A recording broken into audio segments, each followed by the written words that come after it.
Bit of breaking news to bring you, and we've just heard from Buckingham Palace that the Queen will receive Prime Minister Boris Johnson on Tuesday, September the 6th at Balmoral. So that's breaking with tradition because it's usually at Buckingham Palace, and that meeting will be followed by an audience with the new Prime Minister following that Tory leadership contest.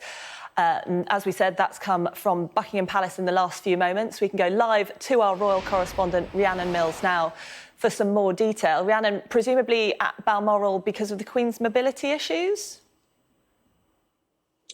So at the moment, the palace aren't giving us any more details exactly why they've decided to make this change, but this is a huge break with tradition. Throughout her reign, she has always appointed her prime ministers at Buckingham Palace. So this is a big announcement coming from the palace today.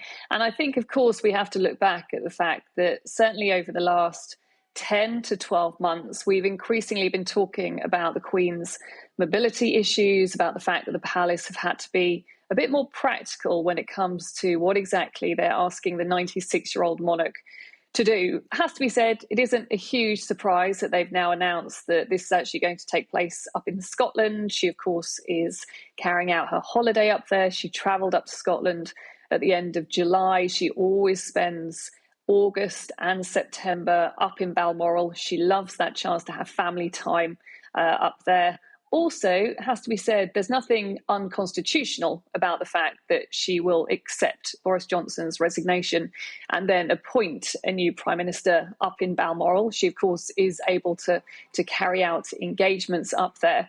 But this is going to be an enormous change from what we've seen throughout her 70-year reign. And I have been there on numerous occasions outside of Buckingham Palace, and it's all become part of the theatre, really. The fact that we've always seen those cars with an outgoing Prime Minister travelling from Downing Street all the way down the Mall to Buckingham Palace, the Prime Minister walking in, offering his resignation, having his final audience with the Queen there at Buckingham Palace, and then very quickly it all changes. We have that handover, and the new Prime Minister then gets to go and have their first audience with Her Majesty. Instead, it's going to look very different next week on Tuesday. Instead, we're not exactly sure how, but we're going to have the outgoing Prime Minister, so Boris Johnson, and his successor both whizzing up to Scotland to have what ultimately is a very short engagement with the Queen, often only taking place over about 30 minutes, 40 minutes, probably over a cup of tea. I think for the palace, it's really important to think that they know,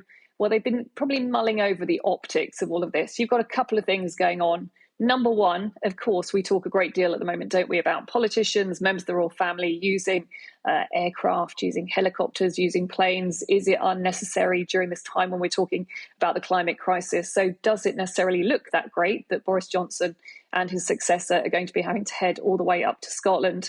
But also, I think significantly, again, it does mean that many people will be talking about the Queen's health and her mobility issues. There is no doubt that the Queen herself will have wanted to carry out what is a really important part of her constitutional duties. Yes, throughout her reign, there's increasingly been this distance between her actually deciding who the next Prime Minister is going to be.